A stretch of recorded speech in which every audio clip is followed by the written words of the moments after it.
안녕하세요 여러분. 잡아먹는 지식 잡지식입니다. 영국은 축구 종가라고 불리며 가장 오래된 축구 역사를 가지고 있습니다. 프리미어리그가 세계에서 가장 오래된 축구팀인 셰필드 유나이티드를 가지고 있는 것만 보아도 알 수 있죠. 하지만 프리미어리그가 훌리건 때문에 새로 생긴 리그라면 믿으시겠습니까?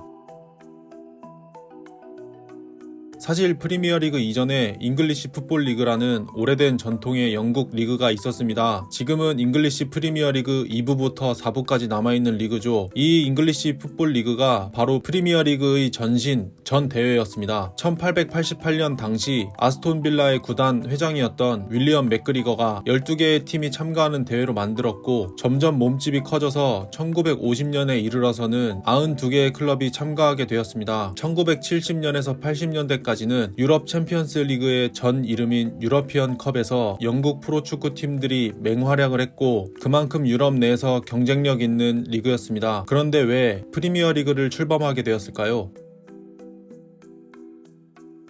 문제점이 있지만 방치한다면 곪은 것은 터지게 되어 있죠. 잉글리시 풋볼 리그에도 1980년대 들어서 암울한 시기가 찾아왔습니다. 약 90에서 100년을 운영하던 리그였다 보니 경기장은 점점 노쇠해갔고, 서포터들은 낙후된 시설과 밀집된 사람들을 견디며 경기를 봐야 했습니다. 주위 환경이 정말 중요한 것이, 이런 열악한 상황에서 팬들이 응원을 하게 되니 서포터들이 점점 난폭해져갈 수밖에 없었고, 훌리건들이 득실거리기 시작했습니다. 결국 경기장과 팬, 축구 리그의 필수 요건인 이 두 가지가 잉글리시 풋볼 리그의 발목을 붙잡은 것이기도 한데요. 1985년 치러진 유벤투스와 리버풀의 결승 경기에서 양 팀의 훌리건들 사이에 기싸움이 시작되었고, 결국 집단 싸움으로 번지게 되었습니다. 게다가 순간적으로 모인 사람들의 무게를 견디지 못한 경기장 외벽이 무너지며 서포터뿐만 아니라 일반인까지 포함 39명이 사망하고 600여 명이 부상을 당하는 헤이젤 참사가 발생하였습니다. 헤이젤 참사로 인해 잉글리시 풋볼 리그에 속해 있던 팀들이 유러피언 컵에 참가하지 못하도록 징계가 내려졌습니다. 현재로 따지면 챔피언스 리그에 참가하지 못하는 리그라는 것인데, 월드 클래스 선수들이 남아있을 리가 없겠죠. 선수들이 하나둘 떠나면서 리그의 수준은 추락하기 시작했습니다. 설상가상으로 1989년에 치러졌던 리버풀과 노팅엄 포레스트의 FA컵 결승전에서 좁은 공간에 많은 사람들이 몰려 97명이 압사하는 힐즈버러 참사가 발생하면서 입석, 노후된 경기장, 철조망 등 그동안 잘못되었던 경기장 운영 방식이 사고로 이어진 것이죠.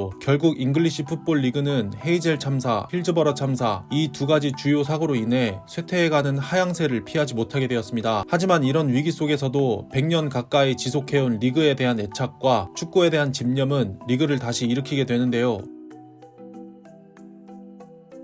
1990년대 들어서며 잉글리시 풋볼 리그는 다시 반등하기 시작했습니다. 2002년 대한민국의 4강 신화처럼 1990년 월드컵에서 잉글랜드 국가대표가 4강까지 오르는 쾌거를 얻으며 대중에게 축구에 대한 관심을 모으기 시작했고, 헤이젤 참사로 인해 UEFA에서 내렸던 잉글랜드 프로축구 팀들의 유러피언컵 참가 금지가 해제되었습니다. 월드클래스 선수들을 적극 유입시킬 수 있는 기회가 생긴 것이죠. 그리고 힐즈버러 참사로 인해 테일러 리포트가 발행되며 입석 금지, 전 경기장 좌석제, 철조망 제거 등의 조치로 팬들이 축구 경기를 쾌적한 환경에서 즐길 수 있는 여건을 마련할 수 있게 되었습니다. 하지만 아직 남은 문제가 하나 있었는데요. 바로 잉글리시 풋볼 리그의 리그 운영 방식이었습니다. 그 당시 TV에 잉글리시 풋볼 리그 경기가 중계되면 구단이 받게 되는 중계권료가 얼마였는지 아시나요? 빵원이었습니다. 당연히 잉글리시 풋볼 리그의 주요 상위권 팀들은 리그 운영 방식에 불만을 가지고 있었겠죠. 돈도 안 되는 경기를 하고 있었으니까요. 이것을 계기로 리그의 상위권 팀들은 변화를 꾀하게 됩니다. 과거 잉글리시 풋볼 리그의 불미스러운 일들을 끊어내고 세계 최고 축구를 지향하는 바로 오늘날의 프리미어 리그를 만들 것을 말이죠.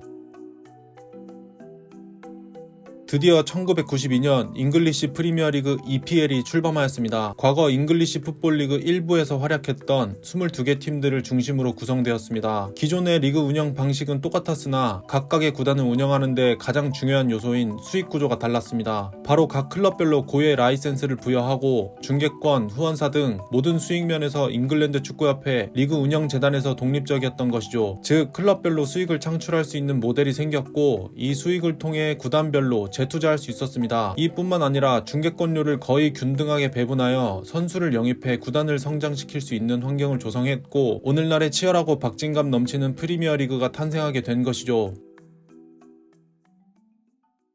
오늘 준비한 내용은 여기까지입니다. 프리미어리그의 역사를 보며 느낀 것은 어떤 일을 꾸준히 하다 보면 예상치 못한 시련이 나타날 수 있지만 그 시련을 결과로 받아들이냐 과정으로 받아들이냐에 따라 실패와 성공의 갈림길이 나뉘는 것 같네요. 이상 잡아먹는 지식 잡지식이었습니다. 감사합니다.